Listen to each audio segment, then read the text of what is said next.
আজ শনিবার, দিনটা খুব স্লো স্টার্ট হয়েছে। সকালবেলা উঠে শরীরটা খুবই খারাপ লাগছিল, যার জন্য আর শেষের টিফিনটা আর করা হয়নি।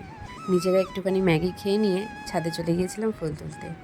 একাদশী ছিল, তাই জন্য যেহেতু বাবা নেই, তো দুপুরবেলা আমরা সবাই একাদশী পালন করেছি। তারপরে সবজির চোকলাগুলো নিয়ে চলে গেলাম ছাদে বিকালবেলা। আজকে 3 পালা করে জামা কাপড় শুকিয়েছি জানো। সপ্তাহে তো ছুটি পাই না রোজ, সোম থেকে শুক্র অফিসে থাকি। আর আজকে শনিবার, সোম থেকে শুক্র টানা বৃষ্টি হয়েছে, তাই শনিবারের যাবতীয় সব যত ভেজা জামা কাপড় ছিল সেগুলো সব শুকিয়েছি।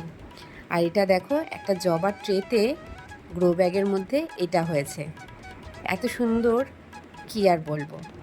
তারপরে চলো তোমাদেরকে একটু নাকচম্পাটা দেখাই, কীরকম সেই ফুলের যে তোড়া হয় না, সেই রকমভাবে ফুলগুলো ফুটেছে। এত ভালো লাগছে দেখছে, কিন্তু গাছটা এত লম্বা হয়ে গেছে, এটাকে কিছু একটা ব্যবস্থা করতেই হবে।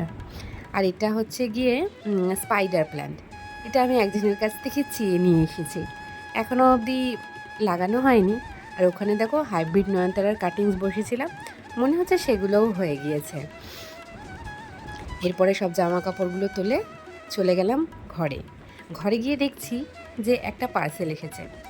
সার্ফি থেকে অনেক আমি জিনিস অর্ডার করেছিলাম, অনেক বলতে 5টা জিনিস ওরা 800 টাকায় দিচ্ছিলো, মানে 799-এ। তো সেটা অর্ডার করেছিলাম, এসে দেখছি সেটা এসে গিয়েছে। তো এটা আমি কালকে খুলে তোমাদের সঙ্গে শেয়ার করব। আমার ভিডিও ভালো লাগলে আমার সাথে থেকো।